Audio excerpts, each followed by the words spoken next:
The story of the Georgia raptor begins deep within the thick, humid forests of the American South, where shadows stretch long and the night air carries the scent of pine and soil. The Peach State is known for its rolling hills, slow rivers, and an abundance of wildlife. But on one quiet evening in July 2008, something walked through those woods that seemed to belong to another time altogether.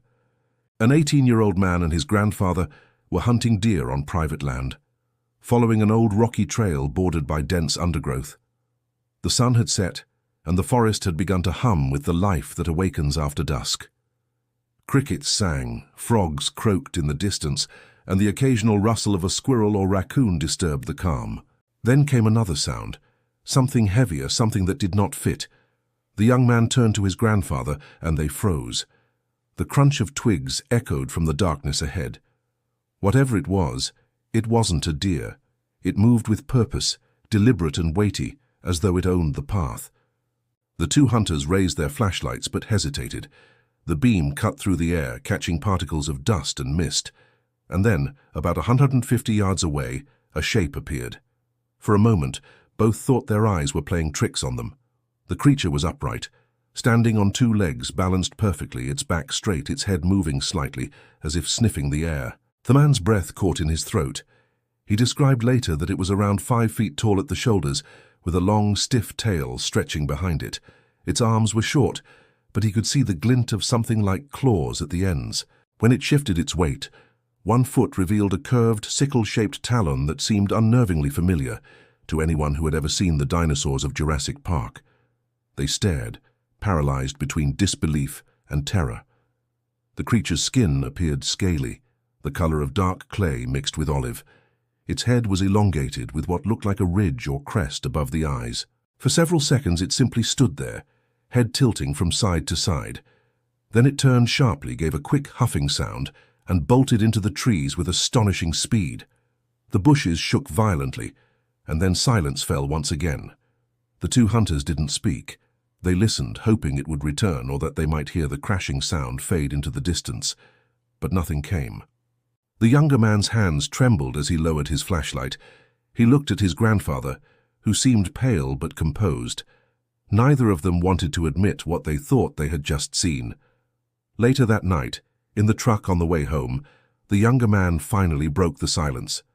He said it looked just like a raptor from the movies, the kind that hunted in packs with sharp claws and cunning eyes. His grandfather nodded but didn't answer. They agreed not to tell anyone, at least not yet. "No one would believe us," the old man muttered. "They'd think we were drunk or crazy." But the memory stuck. The young man claimed afterward that before that night he didn't believe in cryptids or anything supernatural. He was a hunter, practical and down to earth. Yet after what he saw, his worldview shifted. "I know what I saw," he repeated whenever he told the story later. "And it wasn't a deer, it wasn't a bird, and it sure as hell wasn't a man." News of the sighting eventually surfaced online, finding its way into cryptozoology forums and databases. People were fascinated. Some insisted it was a hoax, others said it was just another tall tale born from rural boredom. But a few argued that it might be one of the most intriguing living dinosaur reports from North America. The description fit almost perfectly with that of a small theropod, possibly something resembling Troodon, a late Cretaceous dinosaur believed to have been intelligent and bird-like. It walked on two legs, had grasping hands, a long tail for balance, and large eyes suited for night vision. The idea of such a creature surviving into the modern age seemed absurd, yet tantalizing. Georgia's dense forests and swamps, particularly in the southern regions, have long been fertile ground for strange stories. The Altamaha, a serpent-like aquatic cryptid said to lurk in the Altamaha River, is one of the state's most famous legends.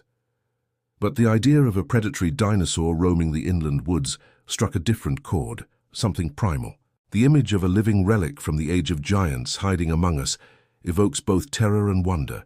Skeptics, however, quickly pointed out the lack of evidence. There were no photographs, no tracks, no droppings, no hair or feathers.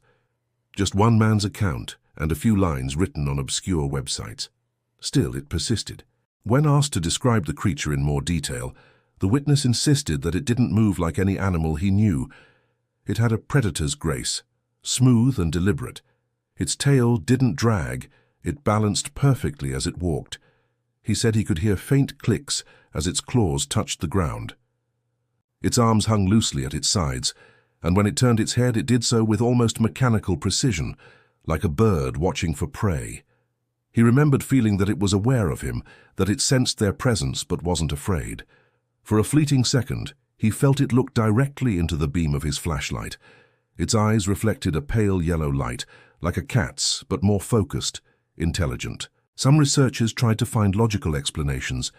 Could it have been a large bird like a sandhill crane or a blue heron? Those birds can stand nearly as tall as a man, and under the wrong light can appear oddly dinosaur-like. Their elongated necks and awkward gait might easily trick someone startled in the dark. Others suggested an escaped exotic pet, perhaps a monitor lizard, or even a large emu or ostrich. Georgia's warm climate could, in theory, sustain such an animal for a while. Yet none of these explanations matched the witness's description perfectly. The stiff, muscular tail was the biggest discrepancy. Birds and mammals simply don't have tails like that, and a lizard would not move so smoothly on two legs for long distances. In the absence of proof, the Georgia raptor entered the realm of modern folklore, one of those stories whispered among hunters, retold at campfires, discussed in online threads with equal parts fascination and ridicule. Cryptozoologists catalogued it alongside other mysterious creatures, noting its similarities to reports from other parts of the world. In Africa, for example, tales of the Mokele-mbembe describe a semi-aquatic creature with features resembling a small sauropod. In South America, reports of giant bird-like predators echo legends of prehistoric survivors. Even in the United States, there have been occasional claims of living pterosaurs or large reptilian bipeds in remote areas. The Georgia raptor seemed to fit right in, a distinctly American member of the so-called living dinosaur club. To scientists, however, the claim borders on impossible. Dinosaurs, apart from birds, have been extinct for more than 65 million years. Their fossils tell us much about how they lived, hunted, and evolved, but there is no credible evidence that any large non-avian species survived beyond the end of the Cretaceous. The fossil record is exhaustive, and ecosystems like those in Georgia have been studied thoroughly. A predator that large could not exist without leaving clear traces, tracks, kills, remains.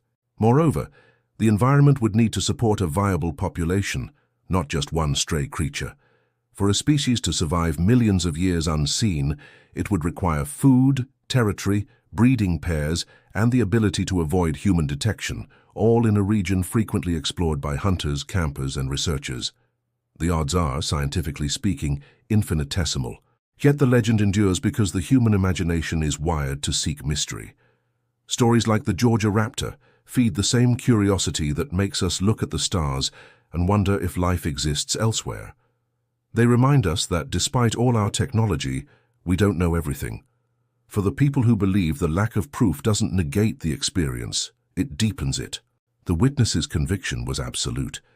He didn't care about ridicule or scientific dismissal. He said that when he saw that creature, he knew instantly he was witnessing something that wasn't supposed to exist.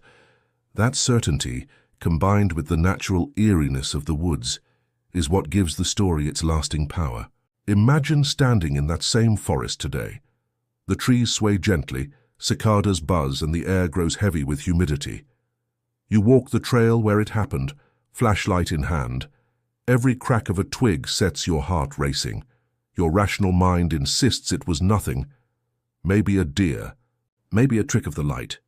But another part of you, ancient and instinctive, whispers that predators once ruled this earth, and perhaps one still lingers in the shadows.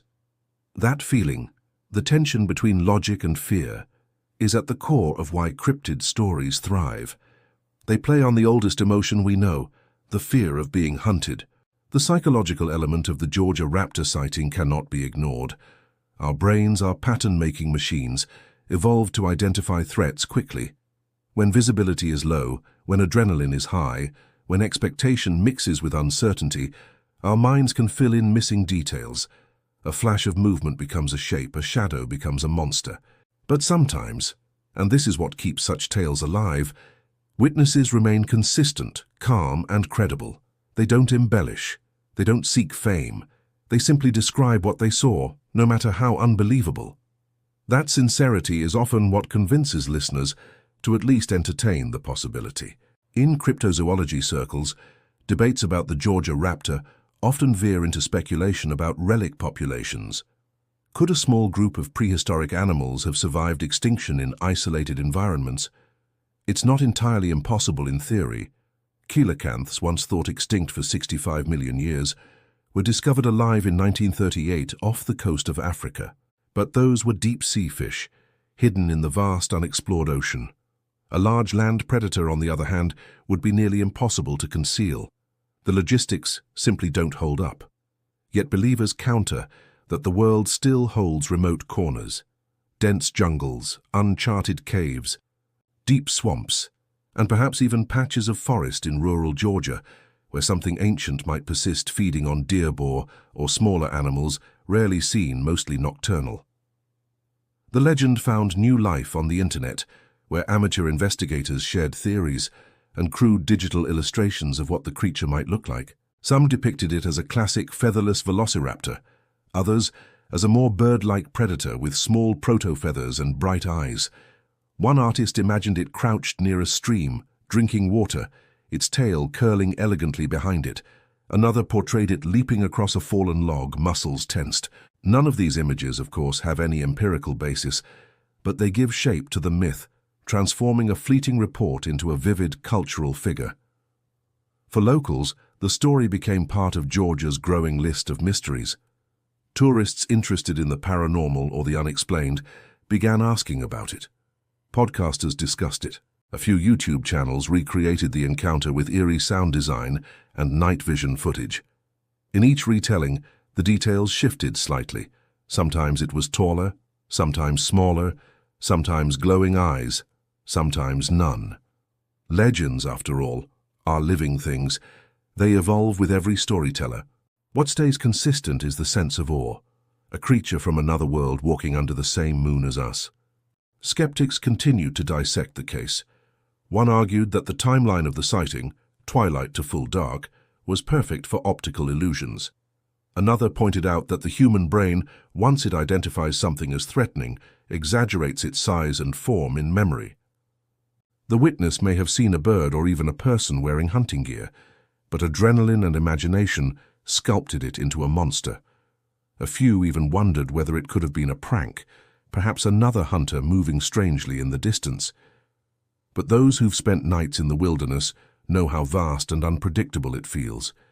Sometimes the forest itself seems alive, breathing, watching. When that feeling combines with a real, unexplained movement, it's easy to see how legends are born. From a storytelling perspective, the Georgia raptor endures because it straddles the line between science fiction and rural folklore. It is the perfect blend of ancient terror and modern mystery, a dinosaur in the digital age. It also taps into nostalgia. Everyone who grew up with dinosaur movies or museum visits has imagined at least once what it would be like to see one alive. The raptor embodies that fantasy, not in some distant jungle or island, but right here, in familiar woods under the same skies we walk beneath. As time passed, new sightings failed to appear, and the story quietly faded from mainstream attention. But in online communities dedicated to the unexplained, it remains a subject of fascination. Some theorize that the creature, if real, might migrate or hibernate. Others suggest it could have been a single mutant or genetic throwback, a living fossil born from unknown processes. These theories stretch credibility, yet they highlight how the human mind refuses to let go of wonder.